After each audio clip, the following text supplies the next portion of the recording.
We start with the January 6th probe and the committee flexing its evidence. We're starting to see more incriminating evidence leak out, seeing just how deep the plan to steal the election of 2020 was.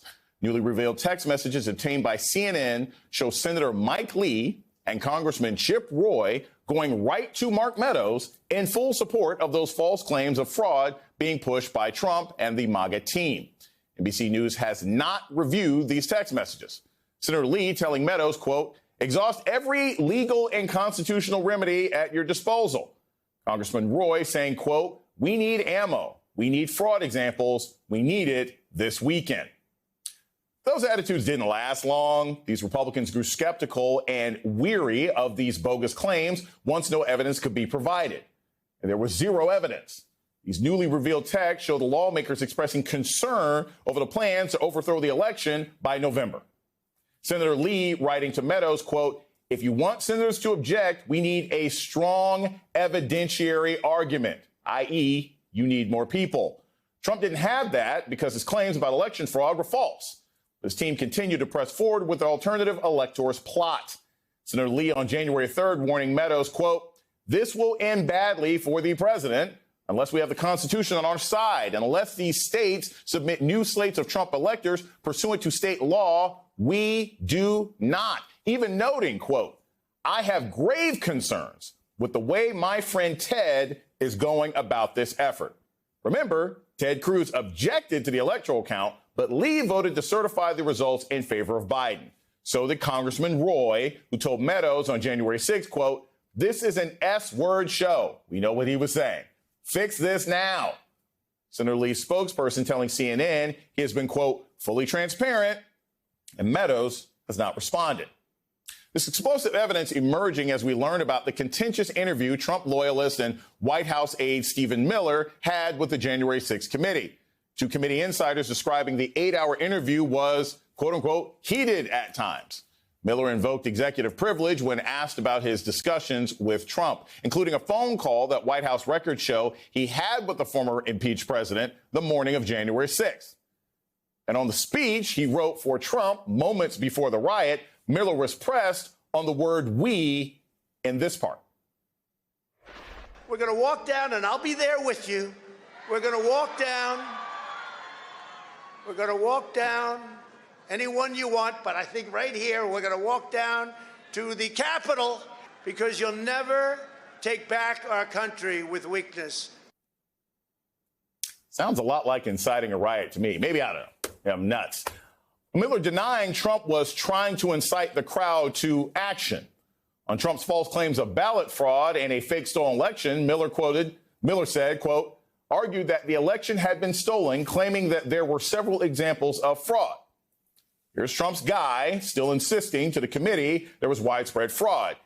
It's been through the courts. We have a criminal probe on fake electors. We have a congressional probe on the lead up to the January 6th based on this big lie. Yet Trump's sidekick is denying reality on ballot fraud.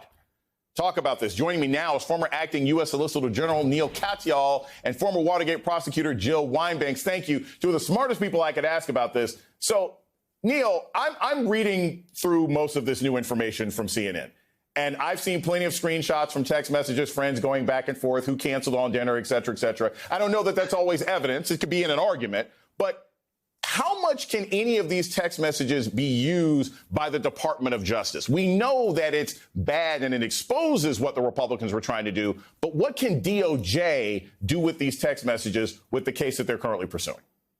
I think they can do a lot. And even before we get to DOJ, I think it just paints a bigger picture about what the January 6th investigation is all about. And I think a lot of us have been wondering, why is it that the Republican Party hasn't cared more about what happened on January 6th? You know, right after it happened, Mitch McConnell and others condemned it and the like. And I think these texts today, Jason, start to point to an answer, which is that the rot wasn't just Donald Trump.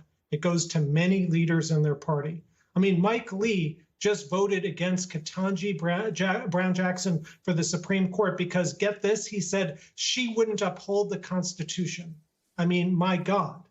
You know, these texts show that this guy was, thick into the plotting of this from the start, going so far as to call Sidney Powell a straight shooter and say that the White House should meet with her. And then when Powell seemed insane, even to the self-proclaimed constitutionalist Mike Lee, he then pivoted to the next most insane person, John Eastman, and told the White House to listen to that guy. So, all of this, I think, explains why the politics have been the way they are, which has made this almost a partisan thing when it shouldn't be. And yes, right. I think this evidence can be used in a Justice Department investigation. So, Jill, I want to go to you on this. So Stephen Miller goes, he talks to the January 6th committee. He's hostile. He's, angry. He does his whole sort of Kavanaugh thing. And I understand it. Stephen Miller has been sort of committed to this movement all along. What could potentially be next for someone like him? I mean, obviously, if he goes in and lies, and we know he's lying if he's continuing Trump's fraud, is he the next likely person to be sort of kicked upstairs to Merrick Garland? Is he going to be able to walk free and continue whatever sort of white nationalist plans that he has? What would be next for someone like Stephen Miller, who is still tried and true committed to the ongoing coup being put forward by Republicans? Well, of course, because we don't yet know exactly what he said. We're only hearing tidbits of he claimed executive privilege, which we know is not going to fly. There's fraud and crime exception. President Biden has waived any privilege. There is no reason for him to continue claiming that. So there could be an obstruction charge that could be next for him. Whether he would ever cave, I don't know. Based on what we've seen of him, I have a feeling he's a lost cause. And so I would worry about that. I do want to say I completely agree with Neil that we could absolutely use these text messages in any kind of criminal proceeding at the Department of Justice. But I have a slightly different take on one part, which is both of these people who were adamant about supporting the fraud of the election came to realize that it was a fraud. They came to see the facts, and they voted to confirm the electors, the real electors. So I think we have to give them a break and say, well, they didn't vote that way. And so even though they were willing to be involved, they paid attention to what was true and to the fact that there was no fraud, and they voted the way they should have voted. So I'm going to give them a little break on that. So I want to follow up. Argue with Neil, but I just had to say that. Sorry. Well, Jill, I would just say, first of all, remember they did vote against the impeachment, right? So they voted, yes, you're right, on January 6th, but then they did the absolutely wrong thing. And, the text reveal a plot for 2 months in which they were, plotting a coup. And yes, at the end, they did one right call, but I don't think that diminishes their culpability earlier on for their actions. And Jill, I wanted to follow up on that because that was my question. I saw the same thing. It's like, okay, these guys were all in at the beginning, right? And then they realized this is nonsense. Now, to me, that's guys in Ocean 11 who start, they start with the bank robbery and they're like, wait a minute, these plans are garbage, right? And then at the end, they decide that they're not going to go with Danny Ocean. That's great. That's wonderful. But does that necessarily mean that they're any better? The person who recognizes that a crime is being committed and realizes that's wrong, but still covers for it, aren't they essentially just as guilty as people who remain committed to it? Well, they certainly don't get a break in terms of past crimes committed because they do one thing right. So whatever they did in the beginning, but in the beginning they were writing saying, send us evidence. They were asking the right question. Send us ammo, send us facts. We can't win this if we don't have that. So I can't blame them for saying that. Asking for the facts is one thing, and then recognizing you're not getting them, and I can't vote to act in accordance with your conspiracy theory when there is no support for it.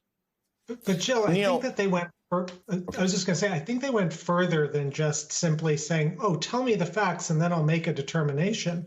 They are saying, we need ammo. We need fraud examples. Right. We need it this weekend. So they're asking for baked facts. They're asking for stuff that fits their preconceived narrative ahead of time. And I think that's really the thing that concerns me is, both before the election, during the election, after the November election, there was this continued plot, and the facts were not real facts. They were kind of, Donald Trump facts, alternative facts. That's what they're looking for.